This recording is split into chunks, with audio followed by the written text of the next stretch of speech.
ମୁଁ ଆଜି କମ୍ ତେଲ ଆଉ ମସଲାରେ କଖାରୁ ଫୁଲ ବା ବୋଇତାଳୁ ଫୁଲରେ ଗୋଟେ ସୁଆଦିଆ ରେସିପି ବନେଇବି। ଆପଣ ଥରେ କଖାରୁ ଫୁଲକୁ ଏମିତି ପ୍ରସ୍ତୁତ କରନ୍ତୁ, ସ୍ୱାଦ ପୁରା ଛତୁ ଭଳି ଲାଗିବ।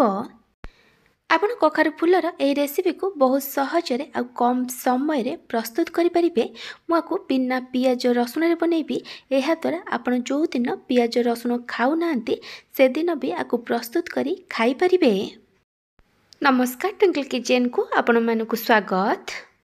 कखारु फूल बा बोईतालु फूलर एही रेसिपी पई मेठी किछि कखारु फूल को बाछिकी नै जाईछि। मेठी आपन को देखै दउछि मु कखारु फूल को किभଳି भाबे बाछिकी नैछि। प्रथमे ए कखारु फूलर चारिपट साइड रे ए छोट छोट जो डेम्फ अछि ताको बाहर करि देबे। तापरे कखारु फूल को डेम्फरु एम्ति भाबे भांगिकी नै जिवे। कखारु फूल बा बोईतालु फूलर क्वांटिटी आपण हिसाब रे कम बेसी करि परिबे। आमे ए डेम्फ को भी भल से बाछिकी छोट छोट खंड करी काटिकी नै जिबा। आपण ए डेम्फ को फोपाड़िबेनी, ए डेम्फ भी खाइबा पई भल लागि थाए। तापरे कखारु फूल को एम्ति टिके खोलिकी देखि देबे, कारण कखारु फूल भितरे बेले बेले छोट छोट पोक थाए। एम्ति भाबे सब कखारु फूल को बाछिकी नै जिबा। आपण ए रेसिपी को जगार देखुचंती कमेंट सेक्शन में जणेबे। सब कखारु फूल को भल से बाछिला परे मु कखारु फूल को पानी रे 3 रु 4 थर भल से धोईकी नै जाईची। आपण कखारु फूल को पानी रे भल से धोईकी नेबे, कारण कखारु फूल रे बहुत बाली आ माटी थाए। तापरे आमे कखारु फूल आ कखारु फूल डेम्फ को छोट छोट करी काटिकी नै जिबा। मैं कढ़ई रे अल्प किछि तेल दे गरम होबाक रखी। तेल भल भाव गरम हो गला परे मैं दुटा सुखिला लंका आ गोटे छोट चामच पंच फुटण देइछि। पंच फुटण जगार आप जीरा नहीं पारे। पंच फुटण सुखिला लंका भल से भाजी हो गला परे मैं गोटे बड़ साइज आलू को पतला पतला लंबा लंबा करी काटिकी भल से धोईकी नहीं जाइछि। आलूर क्वांटिटी आपण हिसाब रे कम बेसी करि परिबे। एबे हमें एथिरे जो काटिकी रखिथिबा कखारु फूलर डेम्फ को देदबा। कखारु फूल को देबेनी। कखारु फूल डेम्फ सिजिबा पई टिके अधिक समय नै थाए, सेथे पई आलू सहित कखारु फूल डेम्फ को देदेबे। एबे हमें सब को भल भाबे मिक्स करी मीडियम टू हाई फ्लेम रे 1 रु 2 मिनिट पर्यंत भाजिला परे हमें एथिरे स्वाद अनुसार लूण पकेइबा। आलू पई जेतेकी लूण दरकार सेतेकी लूण पकेइबे। एबे आमे सबको आउ थरे भल भाबे मिक्स करि दबा। तापरे आमे को कवर करी लो फ्लेम रे 6 रु 7 मिनिट पर्यंत कुक करिबा, जेमती आलू 70 रु 80% पर्यंत सिझी जिवो।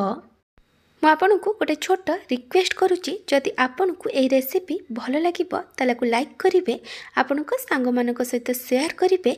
जदि एपर्यंत मो चैनल को सब्सक्राइब करि नाहंती ताले सब्सक्राइब करबा को जमार भूलिबेनी। पाखर बेल आइकन ने ऑल नोटिफिकेशन ने क्लिक करिवे।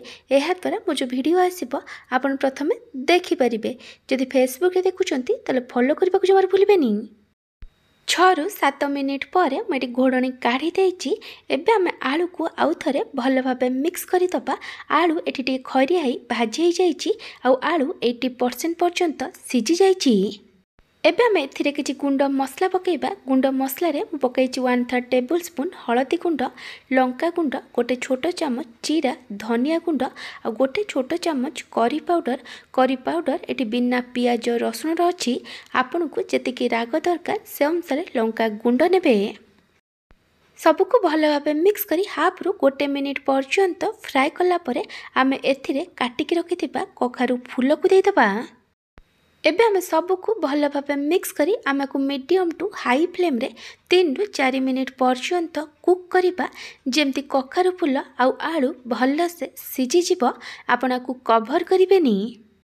एटी 3 रु 4 मिनिट हे गलानी। एटी कखारु फूल आलू सब भल से सिझी जाइछि। एबे हम एथिरे स्वाद अनुसार लूण पकेइबा। कखारु फूल पई जेतिकी लूण दरकार सेतिकी लूण पकेइबे। एबे हम सब को भल से मिक्स करी आमा को खेलै खेलै हाई फ्लेम रे आ 1 रु 2 मिनिट पर्यंत भाजिबा। एटी 1 रु 2 मिनिट हे गलानी। एबे हम सब को आउ थरे भल भाबे मिक्स करि दबा आ गैस बंद करि दबा। बिना पियाज रसुण रे कखारु फूल आलू भजा एठी रेडी हो जाइछि। जदि आपण को कखारु फूलर यही रेसिपी भल लगी ताकू लाइक करेंगे, आपण सांग मानक सहित शेयर करेंगे। जदि एपर्यंत मो चैनल को सब्सक्राइब करना तेल सब्सक्राइब करने को जमार भूलें। पाखे बेल आइकन ने ऑल नोटिफिकेशन ने क्लिक करेंगे। यह द्वारा मो जो वीडियो आसीबो आपण प्रथमे देखिपारे। जदि फेसबुक रे देखुचंती ताले फॉलो करने को जमार भूलें। Thank you for watching.